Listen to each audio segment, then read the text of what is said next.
خطوط بھی لکھے گئے، عمران خان صاحب نے بھی 3 روز پہلے ایک چٹھی لکھی ہاتھ سے، باقاعدہ کمپین چلی، اور پھر وزیر اعظم نے بھی کہا تھا کہ جی آپ اس پہ بے شمار جو پاکستانی ہیں انہوں نے یہ درخواستیں بھیجیں، گزارش کی سپریم کورٹ سے کہ آپ اس کا خود نوٹس لیں۔ تو شہباز شریف صاحب نے خط لکھا تھا، انہوں نے تو ایک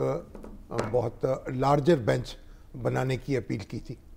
تو اس پہ تو ابھی میرا خیال ابھی کوئی فیصلہ نہیں ہوا، لیکن بہرحال عدالت نے یہ حکم صادر کیا کہ وہ سو موٹو نوٹس لے رہے ہیں،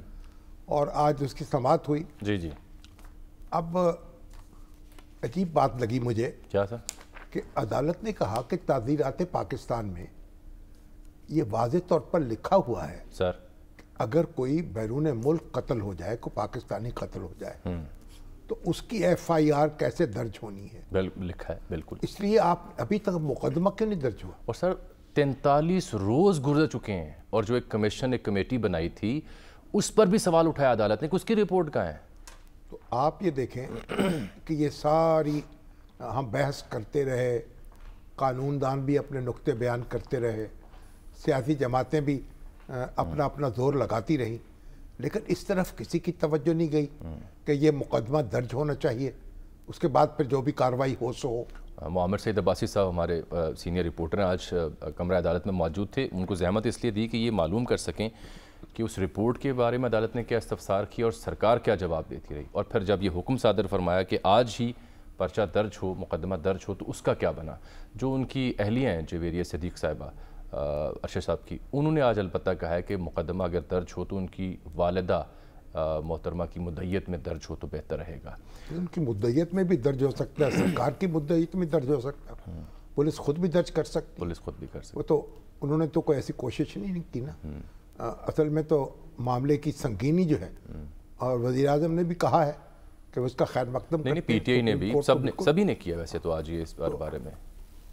عامر السلام علیکم، عامر یہ بتائیں کہ یہ سیکٹری داخلہ اور دیگر سیکٹریز کو طلب کیا گیا، پھر سماعت شروع ہوئی، عدالت 2 معاملات پر استفسار کرتی رہی ہے، بالخصوص ان پر روشنی ڈالیں کہ وہ جو کمیشن گیا تھا، کینیا گیا، واپس آیا، سرکار نے اپنے تئیں انکوائری کرنے کی کوشش کی، اس کا کیا بنا؟ جامی صاحب، آج سپریم کورٹ نے پہلے ہی تقریباً 11 بجے نوٹس لیا ارشد شریف کے بہیمانہ قتل پر، اور یہ کہا کہ یہ نہ صرف صحافتی کمیونٹی بلکہ عوام الناس میں بھی اس حوالے سے یہ مطالبہ تھا کہ جو ارشد شریف کا ایک بہیمانہ قتل ہوا ہے اس کے اوپر سپریم کورٹ نوٹس لے اور کارروائی کرے، اور تمام تر جو اس میں ہونے والی تحقیقات ہیں اس میں حقائق کو سامنے لایا جائے۔ تو لہٰذا سپریم کورٹ نے اس کے اوپر آج 5 رکنی لارجر بینچ تشکیل دیا چیف جسٹس کی سربراہی میں، جس نے 12:30 بجے سماعت شروع کی۔ سماعت شروع ہوئی تو ایڈیشنل اٹارنی جنرل جو تھے، جو وفاقی حکومت کی نمائندگی کر رہے تھے، ان سے چیف جسٹس نے مکالمہ کیا۔ انہوں نے کہا کہ ہم پہلے بھی اس کیس کو فالو کر رہے تھے، سپریم کورٹ کا جو ایچ آر سیل تھا وہ پہلے بھی اس کیس کو فالو کر رہا تھا، لیکن ہمارے لیے تھوڑی سی حیران کن بات یہ تھی کہ اس پہ وزیر اعظم نے جو فیکٹ فائنڈنگ کمیٹی بنائی تھی اس نے اپنی عبوری رپورٹ اور انیشیل رپورٹ تو جمع کروائی تھی، لیکن حتمی رپورٹ جمع نہیں کروائی گئی۔ تو اس پہ چیف جسٹس نے کہا کہ ہمارے پاس یہ اطلاع ہے کہ وہ 600 صفحات پر مشتمل ایک بڑی جامع تحقیقاتی رپورٹ ہے فیکٹ فائنڈنگ کمیٹی کی، اور وہ ابھی تک کیوں عدالت میں پیش نہیں کی جا رہی، اور آلدو کہ وہ وزارت داخلہ میں موجود ہے۔ تو وفاقی حکومت کے جو نمائندگی کرنے تھے ایڈیشنل اٹارنی جنرل، انہوں نے بتایا کہ اس ہفتے کے گزشتہ ہفتے کے اختتام پر وہ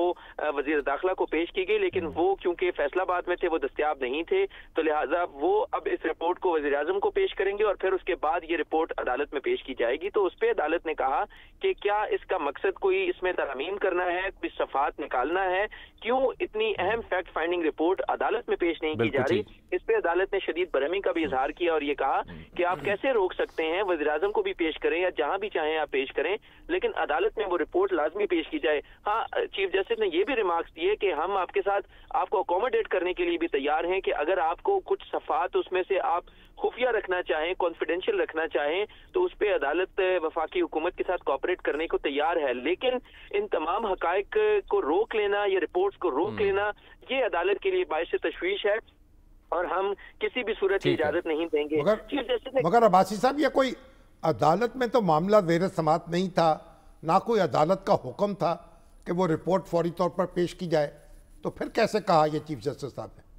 शामी साहब, ये तमाम खत्तो किताबत जो है सुप्रीम कोर्ट का जो HR सेल है जहां पर ये दरखास्तें आ रही थी, जिसमें अरशद शरीफ साहब की वालिदा साहिबा की तरफ से भी दरखास्त थी और बाकी भी सहाफ़ती community, Pakistan federal union of journalist, Tehreek Insaf और दीगर लोगों की तरफ से दरखास्तें थी। उस पर रिपोर्ट मांगी गई थी सुप्रीम कोर्ट के HR सेल ने वफाकी हुकूमत से और वजारत दाखिला से। तो इनिशियली ये बताया गया था कि एक फैक्ट फाइंडिंग कमेटी काम कर रही है। तो अदालत ने कहा कि हमें ये मालूम हुआ है कि वो फैक्ट फाइंडिंग अपनी रिपोर्ट मुकम्मल कर चुकी है और 600 सफ़ात पर मुश्तमिल है, लेकिन वो रिपोर्ट अभी तक अदालत में क्यों पेश नहीं की गई और वो वजारत दाखिला में क्यों रुकी हुई है। तो इस पर यह मुकालमा हुआ। तो चीफ जस्टिस ने कहा कि हम अच्छा एक सेकंड रुकिएगा, आपसे डिटेल जानिए, बड़ी अहम डिटेल्स हैं जो आप बयान करें। शामी साहब, ताज़ा खबर ये भी एक आ रही है, तस्दीक होना अलबत्ता उसकी बाकी है, कि वो जो हुक्म दिया था मुकदमा दर्ज करने का, तो वो थाना रमना इस्लामाबाद में दर्ज हो चुका है। वक़ार अहमद, खुर्रम अहमद और एक और मुलजिम है उसमें नामजद किया गया है। वसीम नामी एक शख्स हैं, वसी बताया जा रहा है मुझे अपने प्रोड्यूसर साहब की जानिब से जो मालूमात को ले रहे हैं, कि ये 3 अफराद हैं जिनको नॉमिनेट किया गया है। आमिर, आप इस बाबत कुछ मज़ीद बता सकते हैं या समाअत का अहवाल मज़ीद जारी रखें? जी, इस हवाले से क्योंकि सुप्रीम कोर्ट ने कहा था कि आपने आज ही FIR दर्ज करनी है, तो उसकी कंप्लायंस और कल रिपोर्ट जमा करवानी है पुलिस ने, तो उसके ऊपर अमल दरामद हो चुका है, FIR दर्ज हो चुकी है। और वो अदालत ने उसमें ये कहा कि ये तफ्तीश करना, तमाम चीज़ों की हकायक का जायजा लेना, ये रियासत की जिम्मेदारी है और हम उसमें मुदाखलत नहीं करेंगे। लेकिन FIR दर्ज ना करना 43 दिन के बाद भी ये बहुत अफसोसनाक अमर है, लिहाजा FIR दर्ज होनी चाहिए। उसके बाद जब समाअत हो रही थी तो अदालत ने ये भी कहा कि बहुत कैजुअल लिया इसको हुकूमत ने, कि इसके क्योंकि ये बहुत सीनियर सहाफ़ी, जी, इसको बहुत सीनियर सहाफ़ी का कत्ल था और ये तो एक आम पाकिस्तानी का भी यूं बैरूने मुल्क में किसी मुल्क में एक बहीमाना कत्ल हो जाए तो उसके ऊपर भी एक्शन होना चाहिए। तो सहाफ़ियों को इस तरह उनको कत्ल कर देना या किसी भी तरीके से उनके कत्ल के बाद उसमें FIR दर्ज ना होना, ना कीनिया में ना पाकिस्तान में, ये अदालत के लिए बहुत बाइस तशवीश बात है। तो अदालत ने कहा कि सहाफ़ियों के हवाले से अदालत बहुत क्लियर है कि सहाफ़ी तमाम हकाइक सामने लाते हैं और अवाम तक जो उनका बुनियादी आईनी हक है मालूमात का वो फराहम करते हैं। तो अदालत हर सूरत जो है वो सहाफ़ियों के हुकूक और उनके जानी और माली तहफ़्फ़ुज़ के हवाले से इक़दाम करती रहेगी और हम इससे पहले भी ये करते रहे और आइंदा भी करते रहेंगे। इसके बाद अदालत ने जो सेक्रेटरी खारजा हैं असद मजीद खान, उनको रोस्टम पर बुलाया और चीफ जस्टिस ने ये भी कहा कि आप असद मजीद खान हैं, आप तो पहले ही बहुत मशहूर हैं, अच्छा। हमें ये बताएं कि आपने क्या इक़दाम किए हैं वजारत खारजा ने। तो वजारत खारजा ने बताया कि हम रोजाना की बुनियाद के ऊपर कीनिया से अपडेट्स लेते हैं। तो इस पर बेंच में शामिल जस्टिस इजाजुल एहसन और जस्टिस मोहम्मद अली मजहर ने यह कहा कि आपने तमाम तर जो कार्रवाई बताई है ये तो एक मामूल की कार्रवाई है,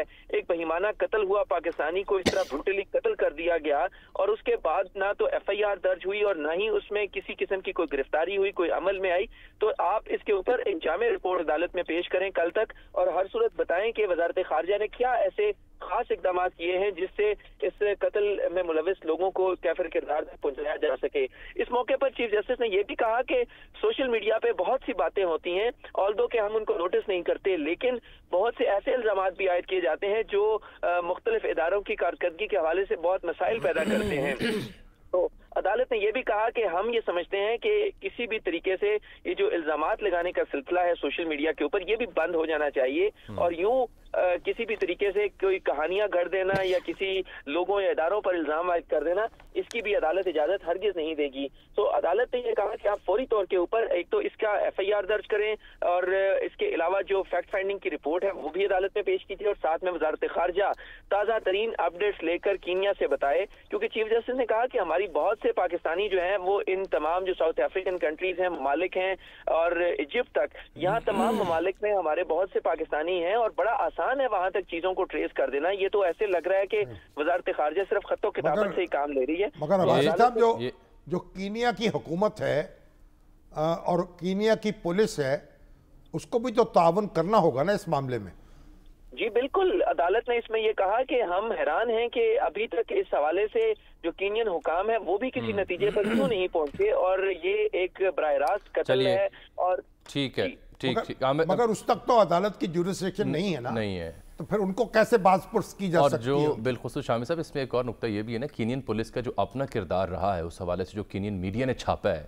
उनके अपने जो माजी का रिकॉर्ड रहा है वो भी तो बड़ा अजीब है। नहीं, मगर उसको देखते हुए उसमें हम सरकारी तौर पर क्या कर सकते हैं? सरकारी तौर पर ये सवाल जो रहेगा, ये तो बड़ा अहम सवाल है। साथ रहेगा सर, चूंकि ताज़ा खबर वो मुकदमा दर्ज होने की थी।